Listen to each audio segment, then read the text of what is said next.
నేను ఎమ్మెల్సీని, నాకు 2 కొమ్ములుంటాయి. నేనేమనుకుంటే అదే చేస్తా. అధికారులు కూడా నేను చెప్పిందే వినాలి, లేదంటే తాట తీస్తా, డోలు కట్టేస్తా. ఇది ఘనత వహించిన మన దువ్వాడ వారి నోటు దురుసుతనం. నిత్యం వివాదాల్లో ఉండే ఎమ్మెల్సీ దువ్వాడ తాజాగా ప్రభుత్వ అధికారిని ఇష్టం వచ్చినట్టుగా బూతులు తిట్టాడు.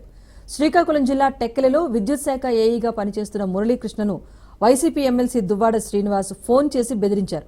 తన ఇంటికి విద్యుత్ కనెక్షన్ తొలగించడంపై ఆగ్రహించి టెక్కల నుంచి పారిపోయేలా చేస్తాను అంటూ ఏఈనే హెచ్చరించారు. కరెంటు బిల్లు 56,000 రూపాయలు పెండింగ్ ఉందని, 2-3 నెలల నుంచి కట్టడం లేదని, అందుకే ఉన్నతాధికారుల ఆదేశం మేరకు కనెక్షన్ తొలగించారని అధికారి చెప్పారు. బిల్లు కట్టిన తర్వాత కనెక్షన్ ఇస్తా అన్నారు. అయితే దువ్వాడ మాత్రం ఆ కరెంట్ ఏదో తన కంపెనీ నుంచి వస్తున్నట్టుగా బెదిరించారు. టెక్కలిలో ఎలా ఉద్యోగం చేస్తావో చూస్తా, నరకం చూపిస్తా అంటూ డైలాగులు కొట్టారు. దాంతో ఆ ఉద్యోగి పై అధికారులకు సమాచారం ఇచ్చారు.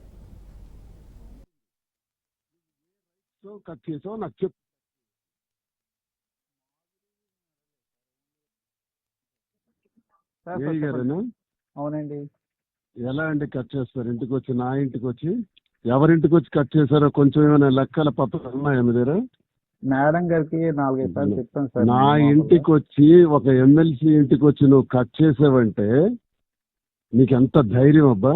నీకు ఒక 40-50 కనెక్షన్స్ ఇస్తాను, దమ్ముంటే వెళ్ళి కట్ చేయి.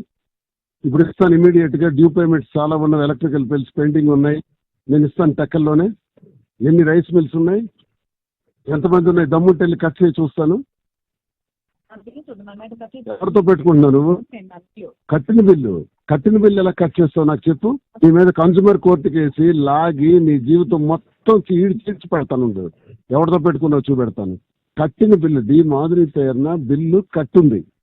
నువ్వు ఏ రైట్స్ తో కట్ చేసావు నాకు చెప్పు ఇప్పుడు ఎక్స్ప్లెనేషన్. మాధురి నేను అడగలేదు సార్, ఓన్లీ అక్వరం ఉంది కదా, శ్రీనివాస్ ఇంటికి ఏదైతే ఇల్లు ఉందో ఆ ఇంటికి డి మాధురి పేరున కరెంటు బిల్లు పేమెంట్